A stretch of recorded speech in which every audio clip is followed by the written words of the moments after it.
الحمد لله نحمده ونستعينه ونستهديه ونستغفره ونعوذ بالله من شرور أنفسنا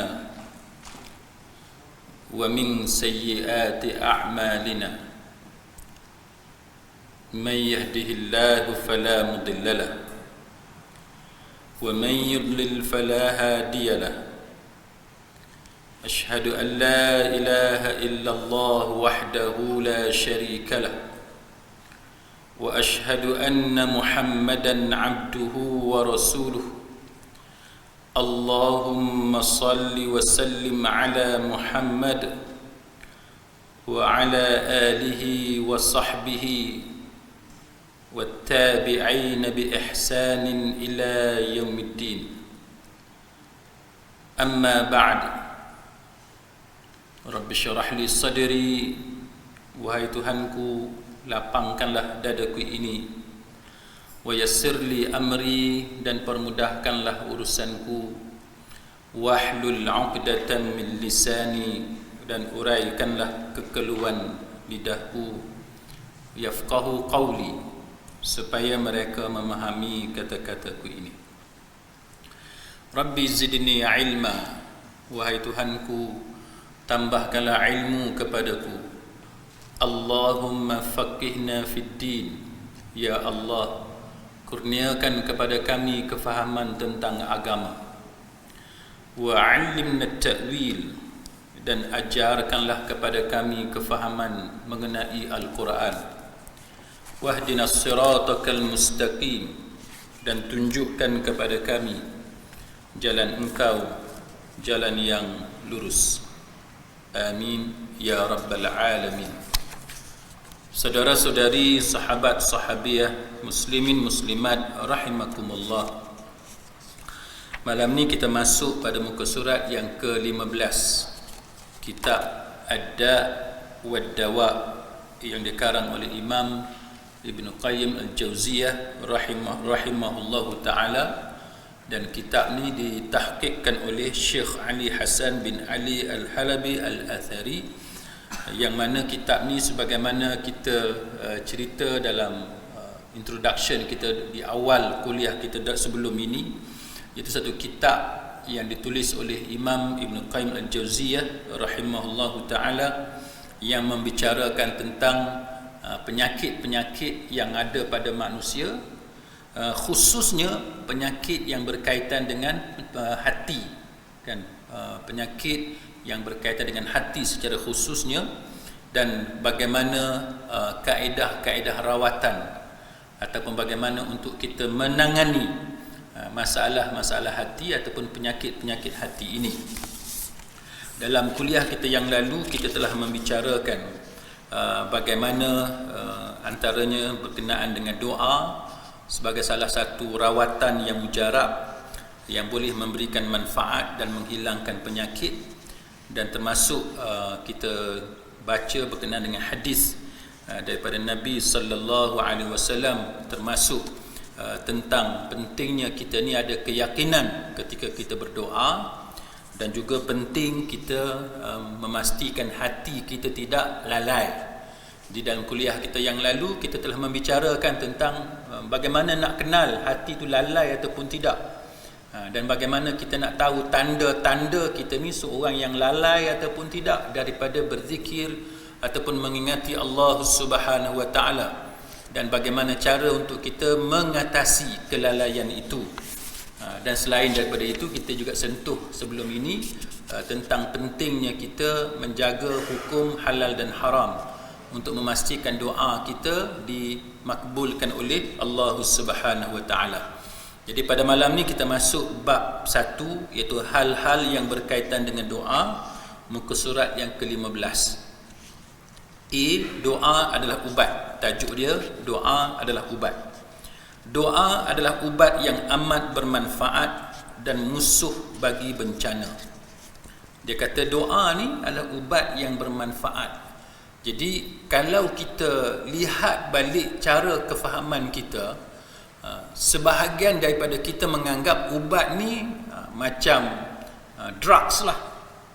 Kalau paracetamol kan, Panadol, kalau ubat sakit perut apalah yang kita makan dan sebagainya. Itu gambaran dalam kepala kita bila kita bercakap tentang ubat. Tetapi Imam Ibn Qayyim Al-Jauziyah rahimahullahu ta'ala, dia kata doa tu sendiri adalah ubat. Doa tu sendiri adalah ubat. Nanti kita akan tengok apa alasan Imam Ibn Qayyim Al-Jauziyah rahimahullahu ta'ala untuk mengatakan bahawa doa tu sendiri adalah ubat yang bermanfaat kepada kita. Dan dia kata doa itu musuh bagi bencana. Dia kata musuh bagi bencana. Maknanya dia akan berlaku pertentangan di antara doa dengan bencana. Dia tak boleh duduk sekali antara bencana dengan doa. Salah satunya akan tersingkir. Salah satunya dia tak boleh duduk. Dia tak boleh ada dua benda ni pada satu tempat, doa dan bencana. Jadi dia kata doa itu musuh bagi bencana. Kenapa musuh bagi bencana? Alasan Imam Ibn Qayyim, dia kata doa itu akan memerangi. Dia akan memerangi bencana. Memerangi macam mana? Kita akan tengok. Apa maksud memerangi bencana? Doa itu mengubati. Dia mengubati bencana itu. Kalau kita sakit, dia mengubati penyakit kita. Dan bukan setakat itu, dia mencegah. Macam kita kata vaksin lah. Vaksin bukan ubat. Dia sebagai satu cara mencegah kan, vaksin. Kita tak bagi vaksin kepada orang yang dah kena penyakit tu. Vaksin sebagai usaha sebelum dapat penyakit. Sebab tu kalau orang tu dapat penyakit, dia ada cara-cara dia nak kena tangguh dan sebagainya. Jadi doa tu sendiri bukan sahaja dia merawat, bukan sahaja dia mengubat, tapi Imam Ibn Qayyim kata dia mencegah. Maknanya sebelum datangnya malapetaka, sebelum datangnya musibah ataupun penyakit itu, maka dialah yang menghalang penyakit itu daripada datang. Dan juga doa juga menghilangkan penyakit ataupun dia meringankan bencana yang menimpa. Jadi kalau ada bencana, kalau dia tak menghalang pun, kalau dia tidak menghapuskan 100%, tapi dia boleh meringankan apa yang tertimpa kepada seseorang. Jadi itu antara fungsi ataupun manfaat, faedah yang boleh dilakukan oleh doa. Dan Imam Ibn Qayyim dia guna perkataan doa, dia kata adalah senjata bagi kaum mukmin. Apa maksud doa adalah senjata bagi kaum mukmin? Maka Imam Ibn Qayyim dia kata hal ini sebagaimana diriwayatkan oleh Al-Hakim dalam kitab sahihnya, daripada Ali bin Abi Talib radhiyallahu anhu, bahawasanya suatu ketika Rasulullah sallallahu alaihi wasallam bersabda, ad-du'a'u silahul mu'min wa imaduddin wa nurus samawati wal ard. Doa adalah senjata kaum mukminin dan merupakan tiang agama serta cahaya langit dan bumi. Kalau tuan-tuan tengok kitab kita ni, teks kita ni, dia bagi nombor. Dia bagi nombor 18. Hal ini sebagaimana diriwayatkan oleh Al-Hakim dalam kitab sahihnya. Nombor tu 18. Tengok kat bawah tu. Pasal apa ada nota dekat situ? Baik, kenapa ada nota? Ada isu ke perkataan sahih Al-Hakim dalam kitab sahihnya? Maka pentahqiq kitab kita ni, Syekh Ali Hasan bin Ali Al-Halabi, dia kata apa? Dia kata bahawa maksud sahih Al-Hakim itu, dia kata adalah kitab Al-Mustadrak. Adalah kitab Al-Mustadrak. Jadi apa masalah dia? Dia kata penamaan oleh Imam Ibn Qayyim Al-Jauziyah terhadap kitab ini, maknanya dengan kitab menamakan Al-Mustadrak sebagai As-Sahih, dia kata merupakan suatu sikap toleran yang berlebihan. Ini adalah kritik yang disebut di sini, kan, indicated, yang disebut di sini, yang ditunjukkan di sini oleh pentahqiq. Maknanya dia tak setuju dengan kaedah ataupun nama yang digunakan oleh Imam Ibn Qayyim Al-Jauziyah dengan menggunakan perkataan As-Sahih kepada kitab Al-Mustadrak oleh Al-Hakim. Tuan-tuan, ini yang dikatakan amanah ilmu. Ini yang kata nilai akademik yang sebenar. Kita takkan engkau lebih pandai daripada Imam Ibn Qayyim. Tuan-tuan, dalam akademik orang yang kita kritik itu mungkin profesor kita, mungkin guru kita, mungkin orang yang kita dapat banyak faedah manfaat daripada dia, tetapi itu tidak menghalang kita daripada mengkritik apa-apa yang kita fikirkan yang kita tak setuju dengan dia, yang pada pendapat kita, ilmu yang kita ada itu silap. Maka kita sebut, kita mention kesilapan itu, walaupun orang tu ilmu dia jauh lebih tinggi daripada kita. Ini yang kata perbincangan ilmiah. Ini yang kata mengaji, tuan-tuan. Kalau tuan-tuan habis kerja, tuan-tuan datang masjid sebab nak rasa aircon, kan, duduk kat dinding, kitab pun tak ada, nak dengar cerita-cerita patah ada lawak apa semua, yang tu tak mengaji, yang tu bukan mengaji. Yang tu untuk orang hak mula-mula nak berkenalan dengan masjid, okey. Bukanlah kata tak bagus, tapi untuk orang yang baru nak berkenalan, ataupun orang yang dah penat sangat, dia kepala dia dah tak boleh nak proses dah, tak apalah, dia nak dengar ceramah umum dan sebagainya. Tapi kalau kita bercakap tentang mengaji, kan, kita nak tuntut ilmu, antara cara menuntut ilmu yang ni. Bagaimana pentahqiq Syekh Ali Hasan ni, dia sebut tentang dia tak setuju apa yang dilakukan oleh Imam Ibn Qayyim dengan menggunakan perkataan sahihnya bagi merujuk kepada kitab Al-Mustadrak yang disusun oleh Al-Imam Al-Hakim. Ini yang kata ilmu ni, tuan-tuan. Sama ada tuan-tuan setuju dengan pentahqiq ataupun tuan-tuan setuju dengan Imam Ibn Qayyim, itu hak tuan-tuan. Itu ilmu yang ada pada tuan-tuan. Tetapi kita dalam akademik, kita dalam bab mengaji ni, tuan-tuan, kita cerita benda hak betul. Benda hak kita rasa betul macam mana. Pendapat kita mungkin benar, mungkin salah. Setiap orang berhak kan untuk mengkritik pendapat orang lain. Tapi dia ada adab dia. Kan, dia ada adab. Kalau tuan-tuan tengok, dia tak adalah menghina Imam Ibn Qayyim, tak. Cuma dia bagi alasan kenapa dia tak setuju Imam Ibn Qayyim menggunakan perkataan kitab sahihnya, iaitu Al-Mustadrak. Dan alasan dia bagi, iaitu dia kata ini suatu sikap toleran yang berlebihan. Bagi dia, Imam Ibn Qayyim dia terlebih sedikit dalam bab ni sebab menggunakan nama sahihnya bagi merujuk kepada kitab Al-Mustadrak. Baik, untuk pengetahuan tuan-tuan, bukan pentahqiq kitab ini sahaja yang mengkritik Imam Ibn Qayyim Al-Jauziyah rahimahullahu ta'ala. Imam Ibn Qayyim ni, yang kitab dia yang dia tulis, yang malam ni kita mengaji ni, tuan-tuan, sebenarnya Imam Ibn Qayyim dia banyak menulis. Dia banyak tinggalkan kepada kita khazanah ilmu. Dan dia disanjung, dan kita menyanjung ilmu yang dimiliki oleh Imam Ibn Qayyim Al-Jauziyah rahimahullahu ta'ala.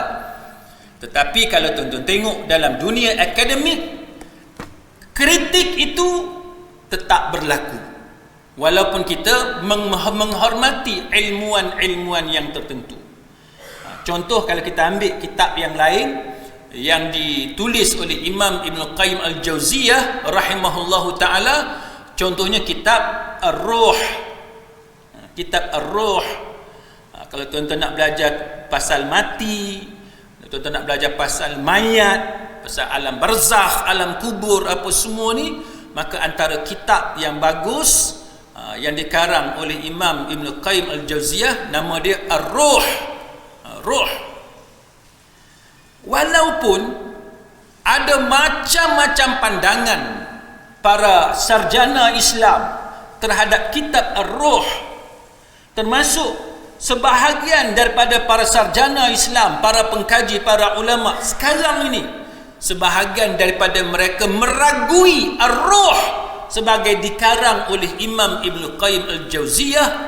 Tapi ramai juga ulama-ulama Islam yang mengatakan bahawa ar-ruh memang dikarang oleh Imam Ibn Qayyim al-Jauziyah. Soalan dia tuan-tuan, pasal apa? Kalau kita kitab yang dikarang oleh tok guru kita terima. Takkan kita nak kritik ilmu yang ditulis oleh tok guru kita? Tuan-tuan tengok berapa ramai di kalangan kita mengaji, banyak tempat mesti nama Imam Ibn Qayyim al-Jauziyah mesti ada. Kitab-kitab dia ataupun pendapat-pendapat dia, kata-kata dia dipetik oleh tenaga pengajar, oleh ustaz-ustaz dan sebagainya. Saya duduk dalam beberapa jawatan kuasa, pengalaman saya mesyuarat pun dalam beberapa jawatan kuasa yang berkaitan dengan hukum hakam dan sebagainya. Nama Imam Ibn Qayyim ni memang tak lepas, mesti disebut fatwa-fatwa beliau, pendapat-pendapat beliau. Tapi kita nak sebut kepada tuan-tuan, walaupun fatwa-fatwa dia, tulisan-tulisan dia, pendapat-pendapat dia ditulis, dipetik dan disebut dalam banyak forum, dalam banyak majlis ilmu, banyak penulisan, research dan sebagainya, tetapi penulisan dia juga banyak dikritik oleh para ulama. Ini yang kata cara yang betul dalam kita mencari ilmu, bukan kita terima bulat-bulat. Oh tak boleh, tok guru ni dia betul, dia lebih tahu daripada kita. Itu bukan cara dia tuan-tuan. Terima bulat-bulat bukan cara dalam Islam. Dalam Islam kita kena tengok apa yang dia tulis sama ada betul atau tidak, kan, dengan Al-Quran, dengan As-Sunnah. Takkan kita nak kata, takkan Imam Ibn Qayyim tak tahu pasal Quran dan Sunnah. Bukan soal dia tahu ataupun dia tidak tahu, tapi kerana dia seorang manusia. Bila dia seorang manusia, tidak ada jaminan maksum, maka walaupun dia ulama sehebat mana ilmu dia sekalipun, dia takkan sunyi daripada melakukan kesalahan dan kesilapan. Contoh yang kita sebut tadi, apabila Imam Ibn Qayyim sebut sahih kepada Al-Mustadrak, maka pentahqiq kitab kita malam ni dia tak setuju. Kalau kita balik pada cerita Ar-Ruh sebagai contoh, sebahagian ulama kata ini bukan cara penulisan Imam Ibn Qayyim al-Jauziyah rahimahullahu ta'ala. Pasal apa tuan-tuan? Pasal dalam Ar-Ruh tu ada pendapat-pendapat ataupun amalan-amalan ataupun riwayat yang cerita, dia kata ini bukan cara Imam Ibn Qayyim. Sehingga kan ada yang kata kalau betul sekalipun Imam Ibn Qayyim yang menulis kitab Ar-Ruh, mereka mengatakan mungkin Imam Ibn Qayyim menulis kitab Ar-Ruh sebelum dia mengaji dengan Imam Ibn Taymiyah, sebelum dia berjumpa dengan manhaj yang betul, sebelum dia mengetahui metodologi yang betul dalam agama. Sampai tahap tu tuan-tuan, kritikan para ulama terhadap Imam Ibn Qayyim al-Jauziyah, walaupun dia tu adalah ulama yang sangat besar, tapi tak sunyi daripada kritikan. Contoh tuan-tuan sekalian, Al-Albani rahimahullahu ta'ala, dia kata apa? Dia kata contoh bila dalam Ar-Ruh Imam Ibn Qayyim, dia kata mayat ni bila kita mati, kita jadi mayat, orang panggil kita mayat, jenazah. Tubuh kita tu orang panggil mayat. Mayat ni tuan-tuan, bila kita jadi mayat, mayat tu diturunkan dalam lubang kubur. Masuk dalam lubang kubur, tutup kambus. Jadi kita duduk kat bawah dalam lubang kubur, berapa kaki kat bawah. Jadi dalam Ar-Ruh, dalam kitab Ar-Ruh yang dikarang oleh Imam Ibn Qayyim, dia kata bahawa mayat tahu siapa yang ziarah dia. Mayat tahu Siapa yang ziarah dia? Ini antara benda yang dikritik oleh Al-Albani rahimahullahu ta'ala. Albani tak setuju dengan apa yang ditulis oleh Imam Ibn Qayyim itu. Ini contoh. Sehingga kan Al-Albani rahimahullahu ta'ala, dia kata dalam Ar-Ruh ni, dia kata pelik. Ada banyak benda-benda yang dia kata benda-benda yang pelik. Ya, dia kata ajaib, benda yang ajaib. Dia kata yang tak sepatutnya datang daripada seorang yang bernama Ibn Qayyim. Dia kata tak sepatutnya datang daripada Ibn Qayyim. Dia kata walaupun ramai orang yang menisbahkan Ar-Ruh kepada Imam Ibn Qayyim, maknanya dia kata walaupun ramai ulama kata kitab Ar-Ruh memang ditulis oleh Imam Ibn Qayyim, tapi dia kata aku mendapati dalam kitab Ar-Ruh banyak benda yang pelik, yang dia kata dari segi riwayat, dari segi pendapat, dia kata nak kata itu datang daripada Ibn Qayyim ni dia sepelik. Dia kata dia sepelik.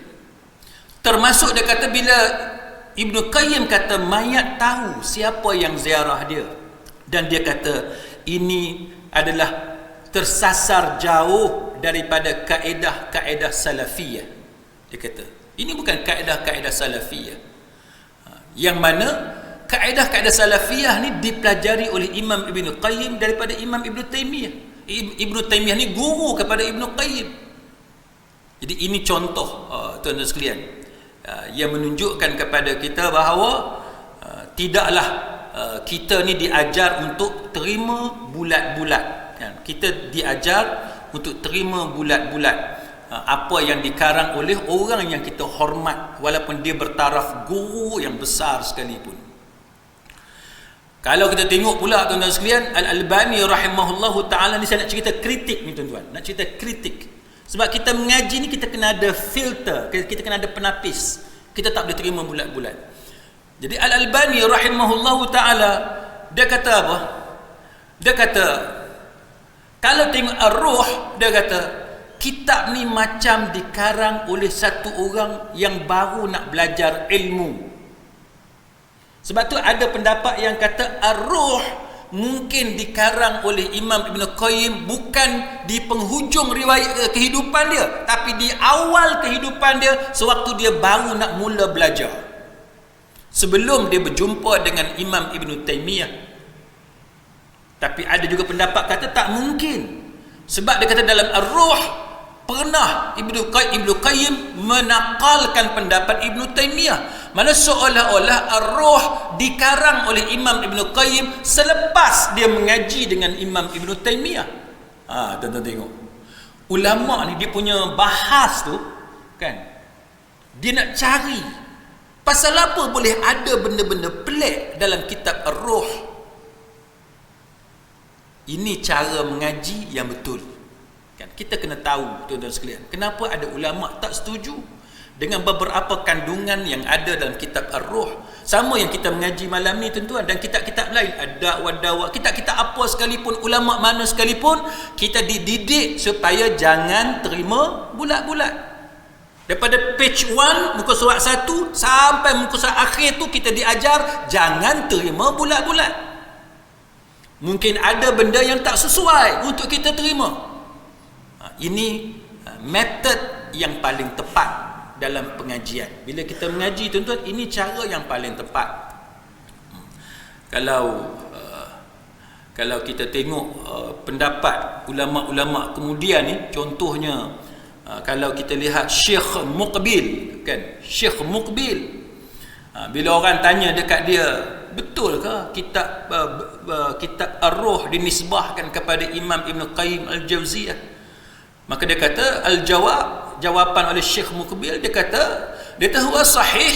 Syekh Muqbil kata ya, Ar-Ruh memang dikarang oleh Imam Ibn Qayyim. Ini pendapat Syekh Muqbil. Dia kata ya, betul. Dan ulama mensabitkan, membenarkan ya. Dia kata ulama kata ya, Ar-Ruh dikarang oleh Imam Ibn Qayyim. Tapi dia kata di dalam kitab Ar-Ruh yang dikarang oleh Imam Ibn Qayyim itu, padanya terdapat kesalahan-kesalahan yang kita sepatutnya tidak mengikuti kesilapan-kesilapan itu. Tak ada nampak tak? Syekh Muqbil pun kata benda tu. Takkan kita nak kata Syekh Muqbil lagi berilmu daripada Imam Ibn Qayyim? Kalau tanya kita, kita akan kata Imam Ibn Qayyim lebih berilmu daripada Syekh Muqbil. Tapi kita dapati para ulama senada bahawa kita tidak menerima 100% pendapat mana-mana ulama sekalipun. Saya dalam kuliah saya selalu sebut, hatta Imam Syafi'i pun ulama Syafi'iyah tak terima sebulat-bulat pendapat Imam Syafi'i. Imam Abu Hanifah, pengasas mazhab Hanafi, ulama-ulama Hanafiyah tak terima bulat-bulat semua pendapat Imam Abu Hanifah. Imam Malik pun sama, Imam Ahmad bin Hanbal pun sama. Ulama-ulama mereka mazhab masing-masing tak terima bulat-bulat. Sebahagian daripada pendapat pengasas kepada mazhab diketepikan, tidak dijadikan sebagai qaul mu'tamad dalam mazhab. Itu menunjukkan apa? Itu menunjukkan bahawa ada pendapat lain yang diterima sebagai lebih tepat ataupun lebih benar, ataupun pendapat imam itu dianggap sebagai salah, kan? Tidak boleh dijadikan sebagai pendapat yang lebih tepat dalam mazhab. Maka Syekh Muqbil bila orang tanya dia kata bahawa banyak kesalahan, ada beberapa kesalahan di dalam tu yang tak sepatutnya kita ikut, dia kata, kan? Yang mana benda tu mungkin ditulis, kan? Mungkin ditulis oleh Imam Ibn Qayyim Al-Jauziyah, kan, sebelum dia belajar dengan Imam Ibn Taymiyah. Jadi Syekh Muqbil dia buat andaian kesilapan-kesilapan yang ada dalam kitab Ar-Ruh mungkin berlaku ketika mana dia belum lagi mengaji dengan Imam Ibn Taymiyah. Tapi dia kata dalam kitab tu ada dia sebut dia membawa pendapat-pendapat Imam Ibn Taymiyah. Maka itu dia kata fahadha dalilun, dia kata ini menjadi dalil bahawa Imam Ibn Qayyim memang dah mengaji dah dengan Imam Ibn Taymiyah sewaktu dia menulis kitab Ar-Ruh. Jadi kalau kita tengok, banyaklah pendapat-pendapat ulama yang menunjukkan kepada kita bahawa sudah menjadi budaya dalam akademik, dalam kita kata dalam pengajian ilmu ini, untuk kita tidak bersetuju, kan, dengan mana-mana ulama, dan itu bukannya biadab, kan, itu bukannya kurang ajar, itu bukannya sesat. Agama kita memang mengajar kita supaya menerima satu-satu pendapat yang paling tepat, kan, yang paling hampir dengan Al-Quran dan juga hadis-hadis Nabi sallallahu alaihi wasallam. Baik.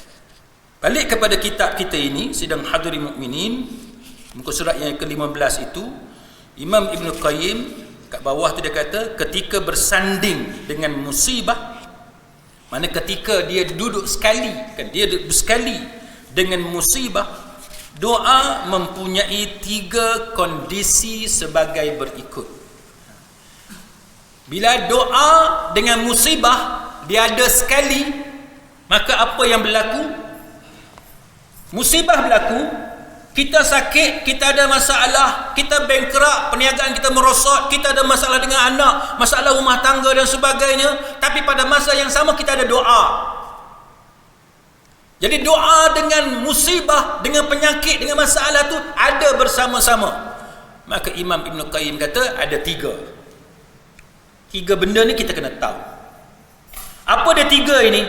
Yang pertamanya Imam Ibn Qayyim kata doa lebih kuat dari musibah. Dia kata doa lebih kuat dari musibah. Maka dari itu doa mampu mencegah terjadinya musibah. Ini nombor 1. Nombor 2, dia kata doa lebih lemah dari musibah. Akibatnya dia kalah. Dia dikalahkan, sehingga musibah pun menimpa orang yang bersangkutan, orang yang berkaitan. Akan tetapi doa boleh meringankan musibah itu walaupun hanya sedikit. Boleh dia ringankan kesan daripada musibah. Tapi yang kedua ni dia kata doa lebih lemah daripada musibah. Musibah lebih kuat. Yang ketiga, dia kata satu sama lain saling serang menyerang di antara satu sama lain dan saling hilang menghilangkan di antara satu sama lain. Tiga kemungkinan ni boleh berlaku dalam kehidupan kita. Tiga benda ni dia boleh berlaku dalam kehidupan kita. Kita nak yang mana satu? Kalau kita tanya, semua orang akan jawab dia nak yang nombor satu. Tak ada orang dia akan jawab dia nak nombor dua dia atau nombor tiga. Bila kita nak yang nombor satu, kita kena tahu cara untuk dapat yang nombor satu. Supaya doa dia lebih kuat daripada musibah, dan doa dia boleh mencegah daripada musibah. Tapi tak semua orang dapat, dan kita takkan dapat pada semua keadaan. Sebab kita sendiri pun on off, kita sendiri pun amalan kita turun naik.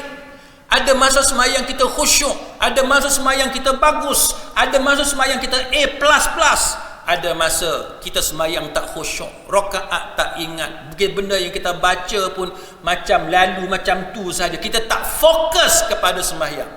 Itulah kita. Ada masa kita tak mau buat benda haram, ada masa kita suka buat benda haram. Itulah kita. Maka dengan sebab itu kita terdedah kepada tiga kemungkinan ini. Maka Imam Ibn Qayyim dia bawa apa yang diriwayatkan oleh Al-Hakim dalam sahihnya. Sekali lagi dia guna perkataan sahih, walaupun sebenarnya bukan sahih Al-Hakim, bukan, sebab dia adalah Al-Mustadrak. Maka dia kata Al-Hakim meriwayatkan dalam sahihnya daripada Aisyah radhiyallahu anha, yang mana Al-Hakim kata hadis ni sanad dia sahih. Dia kata bahawa Rasulullah sallallahu alaihi wasallam bersabda, la yughni hadarun min qadar wad du'a'u yanfa'u mimma nazala wa mimma lam yanzil wa innal bala'a la yanzilu fayalqahu ad-du'a fayatalijani ila yaumil qiyamah. Sikap waspada tidak mampu menolak takdir. Doa memberikan manfaat kepada hal-hal yang telah terjadi dan yang belum terjadi. Pada saat musibah itu turun, doa segera menghadapinya. Kedua-duanya saling bertarung hingga tiba hari kiamat. Ini adalah hadis yang dibawa oleh Imam Ibn Qayyim untuk support dia punya argument, yang mana dia kata 3 poin tadi. Ada masa doa lebih kuat, ada masa doa lebih lemah, dan ada masa doa dengan musibah saling serang menyerang antara satu sama lain. Maka Imam Ibn Qayyim dia bawa riwayat dalam kitab Al-Mustadrak Al-Hakim untuk support dia punya argument. Tapi pentahqiq kitab kita ni tuan-tuan, dia sebut dekat bawah itu, dia kata walaupun Al-Hakim dia kata berkomentar, membuat ulasan sanad dia sebagai sahih, dia kata penilaian ini disanggah oleh Az-Zahabi. Jadi Imam Az-Zahabi tak setuju. Imam Az-Zahabi dia ada pendapat dia lain. Dia kata bukan sahih. Dia kata Zakaria, yakni perawi dalam sanad hadis ini adalah perawi yang dhaif secara ijma'. Ijma' mana tidak ada khilaf di kalangan para ulama. Dia kata perawi ini dhaif, dia kata. Maka dia kata hadis ini juga diriwayatkan oleh Imam At-Tabrani dalam Al-Awsat, dan juga oleh Al-Bazzar dan sebagainya, dan juga Imam Ibn Jauzi dan lain-lain, yang mana kemudian dia mendhaifkannya. Al-Haythami mendhaifkan hadis ini juga sebab adanya Zakaria ini. Jadi hadis ni dhaif. Hadis ni dhaif. Tetapi dia kata hadis Aisyah ini dia ada penguat, dia ada syawahid dia ada syahid dia daripada hadis riwayat Imam Ahmad, At-Tabrani dan lain-lain. Jadi itu menyebabkan ulama mengatakan bahawa hadis ini boleh digunakan, kan, boleh digunakan untuk support argument ataupun hujah yang dikemukakan oleh Imam Ibn Qayyim Al-Jauziyah rahimahullahu ta'ala. Maksud dia kata apa? Dia kata sikap waspada ni, dia kata tak mampu nak tolak takdir dalam hadis ni. Tapi dia kata doa dia bagi manfaat.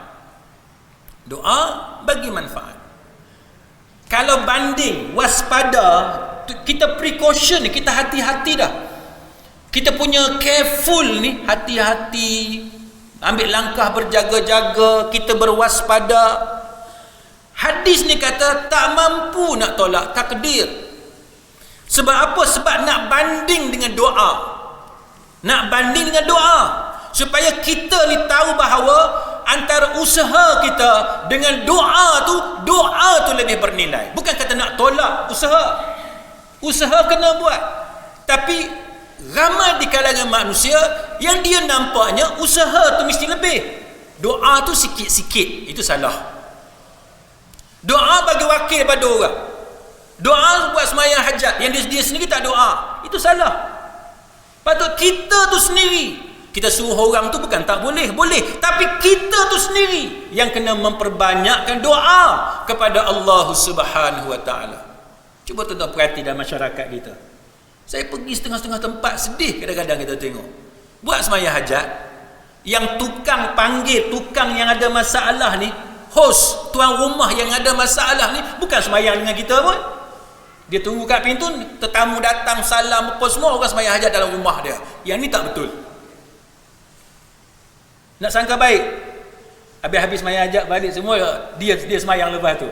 Yang tu susah sikit, nak sangka baik macam tu. Kalau betul macam tu, alhamdulillah. Tapi setakat yang kita kenal beberapa orang, tuan-tuan sekalian, yang buat perangai macam ni, dia bukan semayang. Kita tahu semayang fardu pun dia bukan jaga sangat. Tapi bila ada apa-apa, buat semayang hajat. Orang lain yang doa, yang dia. Maka Imam Ibn Qayyim dia bawa hadis ni supaya kita sedar, yang kita duk usaha, jaga, langkah berhati-hati, precaution, berwaspada. Doa tu, dia kata, lebih bermanfaat. Dia kata doa memberikan manfaat kepada benda yang telah berlaku. Benda yang dah berlaku, dia kata. Dan yang belum berlaku. Ada sekali tu,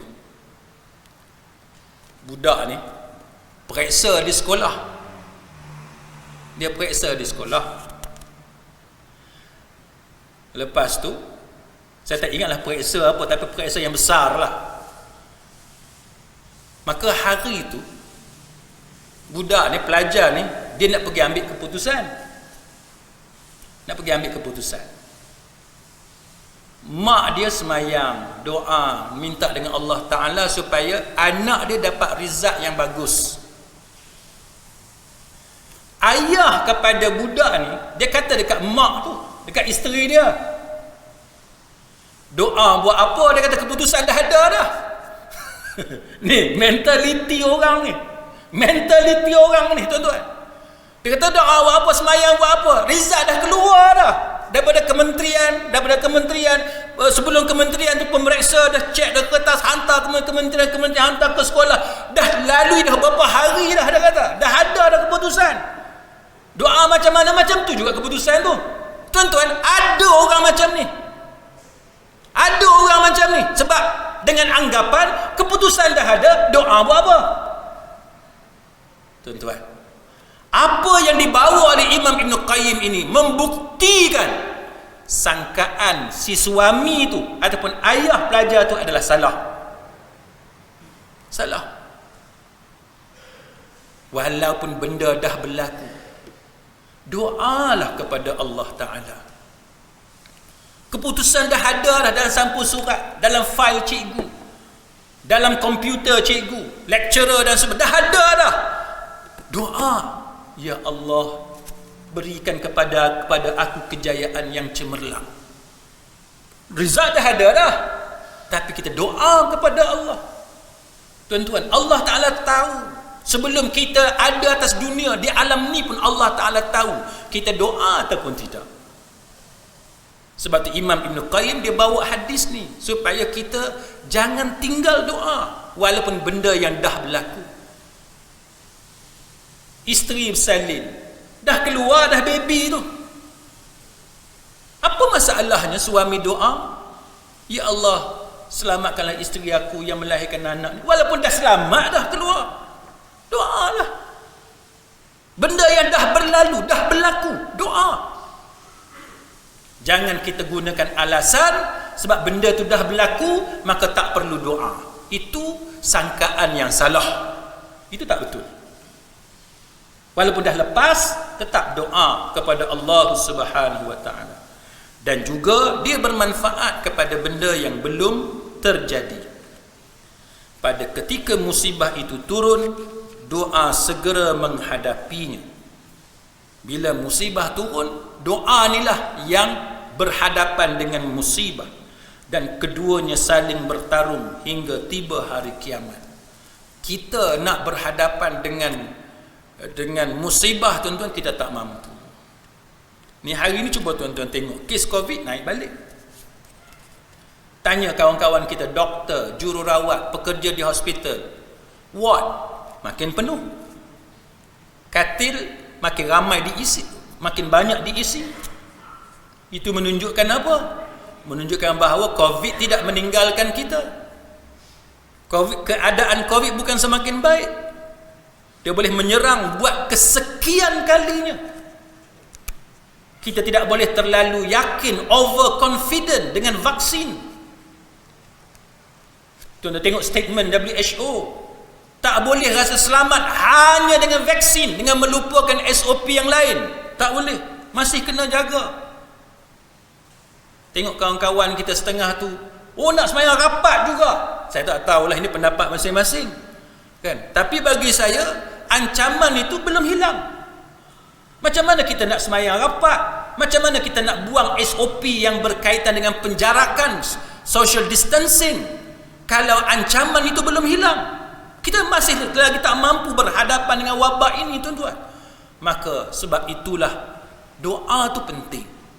Dengan wabak ni, dengan berniaga, pendapatan yang merosot dan sebagainya, maka hendaklah kita jangan tinggal doa kepada Allah Subhanahu wa taala. Dalam kitab Al-Mustadrak juga, tuan-tuan boleh tengok footnote nombor 20 itu, daripada Ibnu Umar radhiyallahu anhuma, bahawasanya Nabi sallallahu alaihi wasallam bersabda, ad-du'a'u yanfa'u mimma nazala wa mimma lam yanzil, fa'alaikum ibadallahi bidu'a. Doa akan memberikan manfaat terhadap apa yang telah terjadi walaupun yang belum terjadi. Maka hendaklah kamu semua berdoa, wahai hamba-hamba Allah Subhanahu wa ta'ala. Jadi doa ni memang diperintahkan kepada kita untuk kita jangan tinggal. Sekarang tuan-tuan buat checklist ataupun kita muhasabah diri kita. Bila kita ada masalah, apa usaha kita untuk keluar daripada masalah? Untuk kita selesaikan masalah, apa yang kita buat? Satu, letak kat tepi, senaraikan. Di sebelah usaha kita, kita senaraikan doa kita berapa kali, berapa banyak kita doa. Cuba banding antara usaha yang kita buat, ikhtiar yang kita lakukan, dengan doa yang kita panjatkan kepada Allah Subhanahu wa taala. Yang mana satu yang lebih bersungguh-sungguh? Yang mana satu yang lebih banyak? Yang mana satu yang lebih berterusan?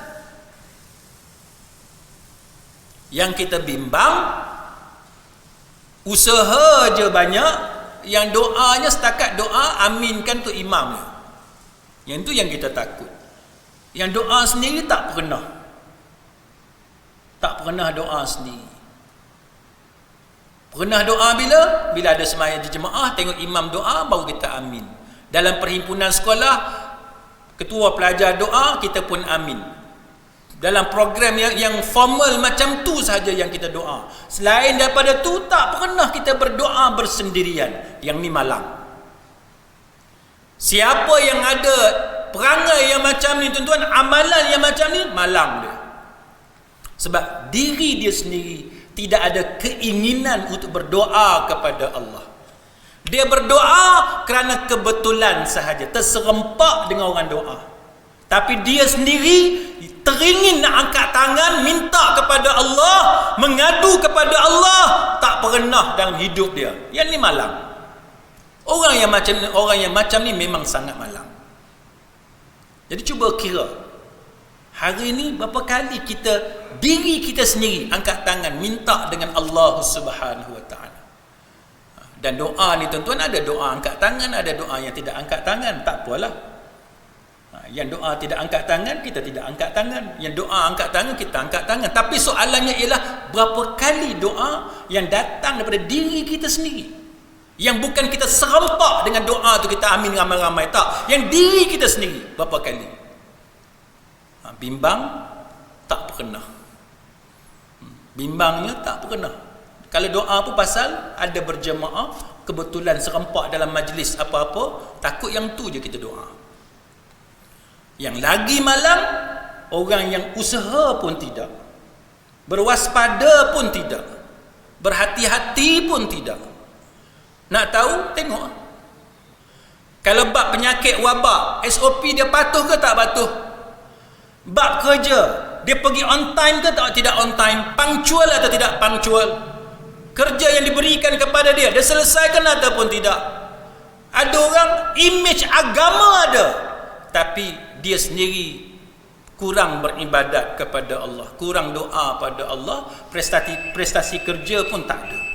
Maka itu adalah perkara yang malang yang berlaku kepada sebahagian daripada kita. Kemudian dalam hadis yang lain daripada Thauban, bahawa Nabi sallallahu alaihi wasallam bersabda, la yaruddul qadara illa du'a wa la yazidu fil umri illa al bir wa innar rajula la yuhramur rizqa bidzambi yusibuh. Tidak ada yang boleh menolak takdir kecuali doa. Tidak ada yang boleh menambah usia kecuali melakukan kebajikan, kebaikan.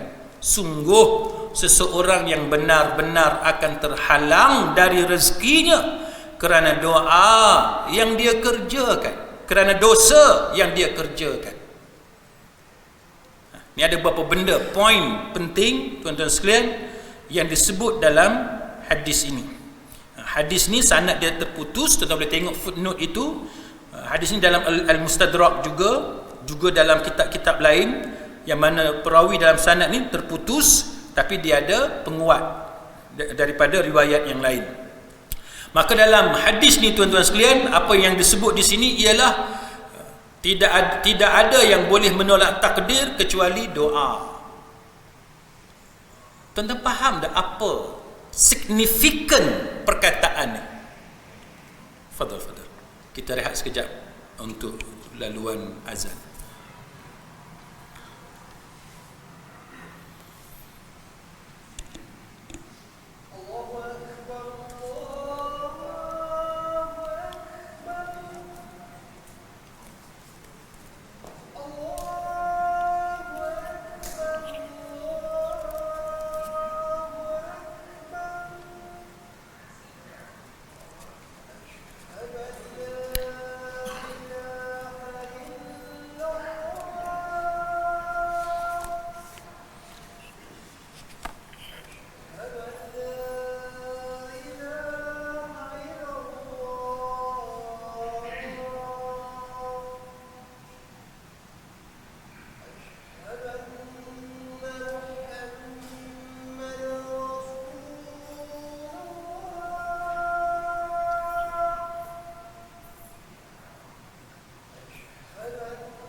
Sidang hadirin mukminin,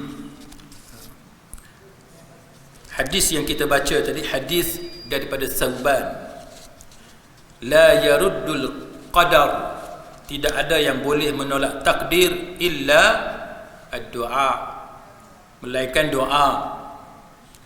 Macam mana tu tuan-tuan? Takdir ni suatu ketetapan daripada Allah Subhanahu wa taala. Allah Taala tetapkan benda tu. Tapi benda yang Allah Taala tetapkan itu takdir, tiba-tiba hadis ni kata boleh diubah, boleh ditolak takdir Allah Taala itu dengan doa. Macam mana kita nak faham? Maka para ulama mengatakan bahawa ini menunjukkan besarnya nilai doa di sisi Allah Ta'ala, sehingga kan dalam hadis ni dinyatakan bahawa doa mampu mengubah takdir. Kalau tuan-tuan tengok dalam Musnad Imam Ahmad, dalam Sunan Tirmizi, dalam Sunan Ibn Majah, bab doa ada hadis, laisa syai'un akrama 'ala Allah Ta'ala min ad-du'a. Tidak ada benda yang paling mulia di sisi Allah Ta'ala daripada doa. Nak tunjuknya ialah betapa Allah Ta'ala suka sangat hamba dia berdoa kepada dia. Dan doa ini di sisi ulama seperti Imam Ibn Hajar dan sebagainya, dia kata doa yang dimaksudkan di sini ialah doa permintaan. Kita minta dengan Allah. Kita nak apa? Minta. Yang itulah yang disebut sebagai benda yang paling mulia di sisi Allah Subhanahu wa taala. Dan Al-Syekh Al-Mubarakfuri dia kata bahawa hadis laisa syai'un akrama 'ala Allah Ta'ala min ad-du'a, dia kata hadis ni membawa maksud bahawa tidak ada ibadat qauliyah, ibadat menggunakan mulut bercakap ni yang lebih mulia daripada di sisi Allah Ta'ala daripada doa. Tapi sembahyang yang tu dari segi pergerakan badan apa semua, tapi yang menggunakan mulut, maka benda yang sangat ibadat, yang sangat disukai oleh Allah Ta'ala ialah kita minta sesuatu dengan dia. Kita mengadu masalah kita kepada Allah dan kita minta penyelesaian tu daripada Allah Ta'ala. Benda-benda yang bersifat minta, yang bersifat permohonan, kita perlu sesuatu daripada Allah, yang tu yang paling Allah Ta'ala suka. Sebab tu tuan-tuan, kalau kita ada masalah, anggaplah itu sebagai cara Allah Ta'ala bawa kita kepada dia. Jangan kita terlalu negatif sangat, sehingga kan benda tu memberi beban kepada fikiran kita, akhirnya jadi stres, daripada stres akhirnya jadi depression. Depression tak dikawal, tak diubat, tak dirawat, akhirnya duk jadi skizofrenia dan sebagainya, halusinasi, duk dengar suara macam-macam. Pasal apa? Banyak masalah sangat. Dia tak ada jalan keluar daripada masalah itu. Tidak ada positive attitude, kan? Tidak tahu cara yang betul dalam menangani masalah yang kita hadapi. Semua orang ada masalah. Tuan-tuan, saya dah cerita banyak kali dalam kuliah. Ramai orang jumpa saya cerita banyak masalah. Dan saya nak bagi tahu, pada kesekian kalinya tak ada orang yang tak ada masalah. Semua orang ada masalah. Maka setiap kali kita ada masalah, mintalah Allah Ta'ala. Mintalah kepada Allah supaya Allah Ta'ala selesaikan masalah kita. Itu menjadi ucapan yang paling mulia di sisi Allah. Sebab kita ada masalah lah, kita sepatutnya mengadu kepada Allah, minta kepada Allah. Ni tidak, doa pun tidak, datang masjid pun tidak, semayang berjemaah pun tidak, padahal masalah banyak. Jadi bila tuan-tuan ada masalah, tuan-tuan datang semayang, baca Quran, angkat tangan minta dengan Allah, mengadu kepada Allah, itu langkah yang betul. Tak kira lah masalah apa pun. Cuba tanya diri masing-masing. Bila tuan-tuan ada masalah dengan anak, berapa ramai di kalangan kita angkat tangan mengadu kepada Allah? Cuba tanya diri masing-masing. Bila kita ada masalah di pejabat, berapa ramai di kalangan kita angkat tangan mengadu kepada Allah? Berapa ramai di kalangan kita ada masalah dengan kawan-kawan, mengadu kepada Allah? Berapa ramai? Maka sebab itu, sangka baiklah kepada Allah. Bila kita ada masalah, anggaplah ini cara Allah Ta'ala bawa kita kepada Dia, supaya kita berbicara, meminta bantuan daripada Allah Subhanahu Wa Ta'ala di atas apa yang kita hadapi itu. Dan dalam hadis ini juga disebut bahawa tidak ada yang boleh menambahkan usia kecuali kebajikan. Buat baik. Tambah usia ni panjanglah perbahasan itu. Sebahagian ulama kata memang dengan makna hakiki, memang panjang sungguh usia. Sebahagian lain mengatakan bahawa tambah usia itu dengan maksud umur dia diberkati. Maksudnya dia, kehidupan dia penuh dengan amal soleh.